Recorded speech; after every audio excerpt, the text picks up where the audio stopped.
Ek en Mary het baie tyd saam spandeer, veral by die sopkombuise. Ek was veral baie aktief by verskillende kerkfunksies en daar was sy altyd saam. So sy het van kleins af het sy regtig 'n groot belangstelling getoon. Ek het begin in my eie kombuis met donasies. Ek het begin uit my eie beursie uit begin kook.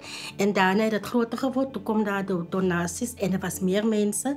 So op die einde van die dag moes ek my kinders ook betrek om my te help. Ek kon sien sy het 'n passie vir dit. En omdat sy 'n groot belangstelling gehad het en goeie ondervinding, toe sy vir my sê sy gaan haar eie sopkombuis begin mense begin help, was ek glad nie verbaas nie. So my veiligheidshuis, ons het 27 beddens.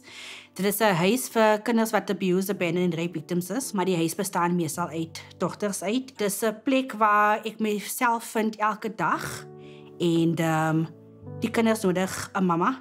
Die kinders nodig iewers wat veilig is en dit is wat ons aanbied elke dag. Onze sopkombuis bestaan uit about 9 of 8 stations. So dit is al oor in Oos-London wat ons die sopkombuise eet. Die kindertjies wat ons sover voer is 5300. Daar is about, ek sê 200 tot 300 kinders in elke lyn en elke kind het 'n mamma.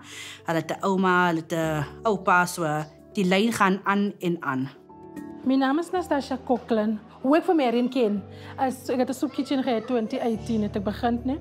Maar Marion heb ik gekregen altijd op Facebook. Op zo'n manier heb ik van Marion getekst en van Marion gevraagd, Marion, aangezien ik zie je helpt bij je soepkitchens, kan je alsjeblieft voor mij helpen? En Marion was ook hesitate om te zeggen, ja, wat. En Marion heeft nog gekomen. En ze het gekomen naar mij toe. Ze heeft van mij komen sponsoren. Mijn eerste indruk van Marion was geweest, die vrouw doet een goede werk.